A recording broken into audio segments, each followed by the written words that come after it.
Things you need to figure out your first week of college. I remember before my first week of college, it was all starting to sink in that it was real. This video is for people who are trying to be more prepared than me and who want things figured out just a little bit more before you actually get there. So obviously, I'm only going to be speaking from the experiences of where I went to school, and I've only gone to one college. These are also in no particular order. These are in the order that I thought of them. Number 1, your class schedule. You should have already picked your schedule. And when I say figure out your class schedule, I mean put that into a calendar. I don't care if that's Google Calendar. I don't care if that's Notion. I don't care if that's on your phone. You need to know what time your class starts and where it is on campus. Assuming you're moving in, at least 24 hours before the first day of classes, you should have time to 1, find a friend, and 2, take that friend and go walk around campus. You need to know where your classes are before the day of, or at least I would. If you're not gonna know where they are before, then you need to give yourself time before that class to find it. I promise you think it's gonna be easy, and then you're gonna be running around the Plant Sciences building and you're like, where's Chem 100? Guess what? Nobody's helping you. Along with that, you need to read the syllabus for every single class you have. That includes labs, that includes recitations, everything. That syllabus is your guidepost. Everything they want you to know about the course and everything you should know about the course is in that syllabus. And it's not a good look when you go up to your teacher and you ask them a question and they're gonna say, did you read the syllabus? Because then you're gonna look like a fool saying no when I'm giving you the advice right now.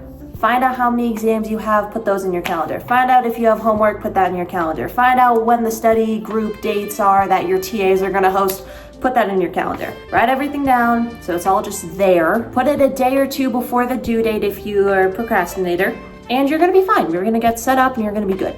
Also, while I'm continuing to rant about class schedule, if you're not a morning person, why do you have an 8 a.m.? Why do you have a 10 a.m.? If you're not an evening person, why do you have a class at 4 p.m.? Do you like your classes all together like they were in high school? Or do you like having them on different days? These are things that you may not realize you prefer. Realizing that you like all of your classes together or spaced out is probably something that's gonna take some experimenting and time getting used to, but it's something important. And it's okay if you didn't have it all figured out this time. So it's not always avoidable. So if you have a couple of those, guess what? You're just gonna have to get up 10 minutes before your 8 a.m. and book it there. That's okay. Number 2, the add drop date. I don't know if this is a thing for every single college campus, but there should be a date, usually the week after classes start, where you need an override in order to get into a course. When I say an override, that means that you are going to need a professor's explicit permission to join a class. Usually that first week of classes, you are able to change things on your own. That is when you want to be changing things. Your professors are going to get emails from so many other people asking if they can add the course. And you're not gonna be one of them because you're gonna know when the add drop date is and you're gonna add the course in before you have to be asking for permission. Also put that into the calendar that we were talking about. Number 3, look at your graduation plan. I understand that you may not know what major you want. You could be in a major, but you might not know if you want to change it. That's fine. You should still be able to go online and find where your graduation plan is. Your graduation plan is going to be telling you what classes you need to take, when you need to be taking them in order to graduate. Make sure that the classes that you have on your schedule align with what you need for your grad plan. And don't get me wrong, college is fun. Take up a couple classes outside of that plan. I sure did. I was taking things non-related to my major, and I was having a blast.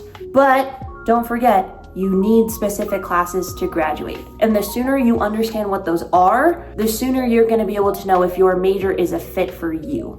Looking at your grad plan and the courses you will be required to take to graduate will help you pick a major even faster than some of your peers. Okay, number 4, what extracurricular activities are available to you? When I say extracurricular, I don't explicitly mean a club. Join a club, 1000%. You need to be doing something outside of your coursework. That could absolutely be a club. That could be an organization. That could be a fitness class. That could be going to a career fair. Find events that are happening on campus or in your college town and go to them. My favorite part about college is that you can dip into a club once, and if you don't like it, you never have to go again. I did that a ton of times. Philosophy club, went once, didn't enjoy it, never went again. At our rec center, I did a hoop dancing class a couple of times. Am I a good hoop dancer? No. Did I have a friend to go and that incentivized me and I had fun and I learned a new trick or two?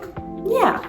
Find extra things to do. College is not all about academics. At the end of the day, college is a big experience and you want as many experiences as you can get and as you're comfortable with. Because I'm not endorsing some of the experiences being a college student normalizes it. An extracurricular that not a lot of people think about is volunteering. I loved volunteering in college. It was one of the ways that I made friends and got out of my dorm. There are tons of volunteer opportunities on campus, and chances are some of those will come through your class, but don't be afraid to poke around a little bit and see what you can find. Go out and volunteer. It's very enriching, and it's something that you can add onto your resume later. Continuing on with extracurricular activities, do you need a job?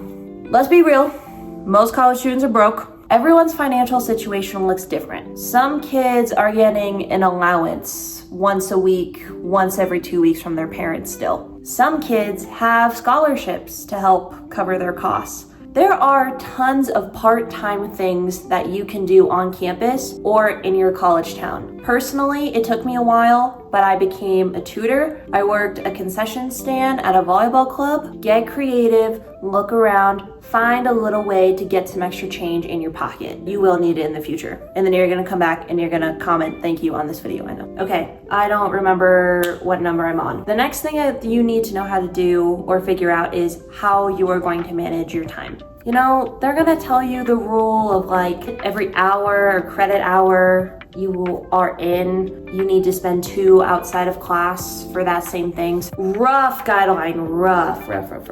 Me personally, I would try to treat school as a 9 to 5. So if I woke up at 6:30 and then I went to the gym and then my first class was at 9, I would give myself from 9 to 5 to go to all of my classes and get any work that I needed done for those classes and studying fully done. Of course, some seasons are going to be busier than others, but that's pretty much roughly what worked for me. I also didn't have any super hard boundaries with school, so some bleeding happens, oh, I got home a little late, I want to review this before I go to bed type of thing. I don't care how you manage your time. You just need to make sure that you are on top of things. Other things you should know, campus resources. I listed some examples for your convenience. Who is your academic advisor? Tell me right now.